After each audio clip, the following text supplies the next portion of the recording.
Hello everybody, it is me, Grace, and today I'm going to be recommending some random contemporary books for you guys that I really enjoyed.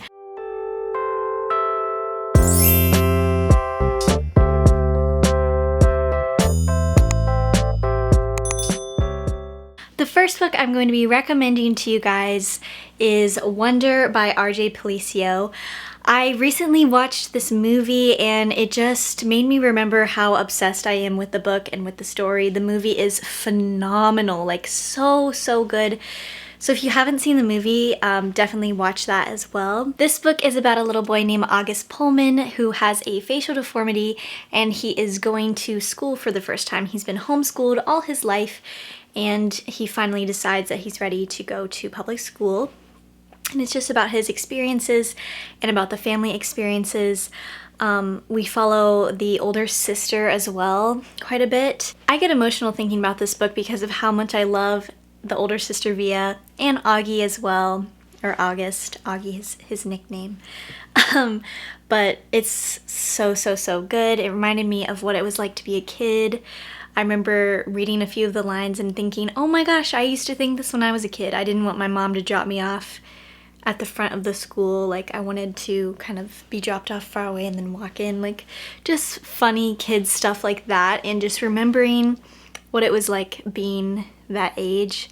And on top of the fact, you know, being that age with a facial deformity and what that was like. It was just such a good book. My favorite on the list, I'm gonna say right now. The next book I'm gonna recommend is for people who really like cute romances. It's called A Little Something Different by Sandy Hall. It is just so easy to read. It's told in 20 perspectives, I think. Like, just a ton of different perspectives. All centering around these like two people that like each other and are kind of both too shy to get together. So like we have got like the mailman's perspective, like watching these two and kind of seeing them interact. We've got like literally perspectives like the squirrel and the bench, which are so funny. Like the bench that the couple is sitting on, there's a perspective in this book for that, and it's hilarious. It's just like a really sweet story.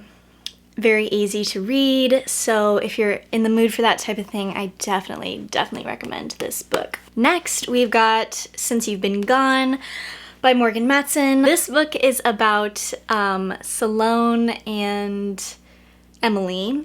They're two best friends, and Salone goes missing. And Salone was like the more outgoing one and really pulled Emily out of her shell, so when Salone is missing, not only is Emily like very concerned for her friend, but she's also like kind of being by herself for the first time. And the only clue that Emily has as to where Salone has gone is a list, like a summer bucket list type of thing, for Emily. And so Emily tries to do all the things on this bucket list, hoping that somehow it will lead her to Salone and that she'll be able to find Salone. And she kind of, it's got a lot of like character development for Emily and got a little bit of romance.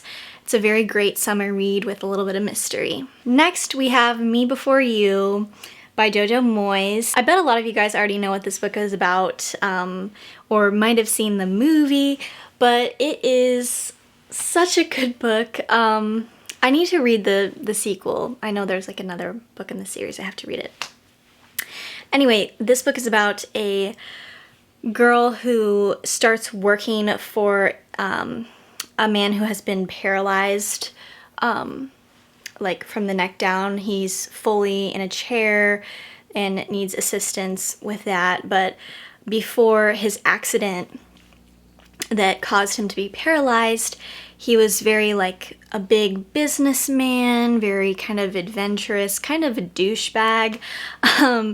And so it's, you know, you're kind of following her as she goes to work for this man and help him out. And you kind of see, you know, how hard it is for him, you know, with such a stark contrast in his life before and after his accident. and the relationship between the two of them. It's very, very good. The next book is called Where Things Come Back by John Corey Whaley. This is a really, really great book if you are into mysteries and prose. It has beautiful writing, so if you're really into that type of thing, it's great. The main character's little brother has gone missing, so that's the main idea of the story. But it's very like coming of age, kind of typical teen angst issues in it, but it also has a lot of mystery with the brother missing and some great writing. So the next book I have to recommend is so good. I literally read it in like 2 days. I'm literally obsessed with it. And it is Everything Everything by Nicola Yoon. This book is like, oh my gosh, it's so crazy. The main character of this book is allergic to like everything, like not literally everything, but she's allergic to most stuff to the point where she cannot go outside. Her house is pretty sealed in to protect her from the allergens.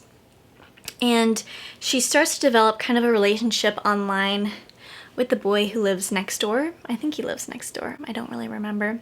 I'm pretty sure. Anyway, she starts to build this kind of relationship, and her mom is kind of the only person she really interacts with, and her mom is very, you know, concerned about her and a little bit overprotective and wants to keep her safe. So she's kind of keeping this relationship she's having online hidden, and it's pretty crazy. I read it so fast. It was so, so good. The last book I had to recommend is All the Bright Places by Jennifer Niven. This book has a lot of focus on mental health. It follows two main characters, Finn and Violet. I still need to see the movie. I know the movie came out on Netflix and I need to watch it. I haven't yet. But it's so, so, so good. I read it so long ago, so I'm trying to remember all the specifics about it, but I'm sure you guys have heard of it before. It's got a very good reputation. A lot of people love this novel.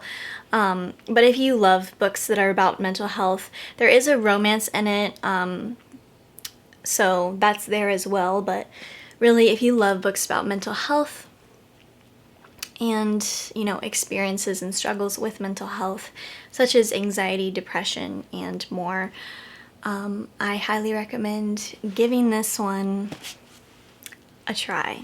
Make sure you subscribe if you haven't already. I post videos every Sunday here on Happy Reading.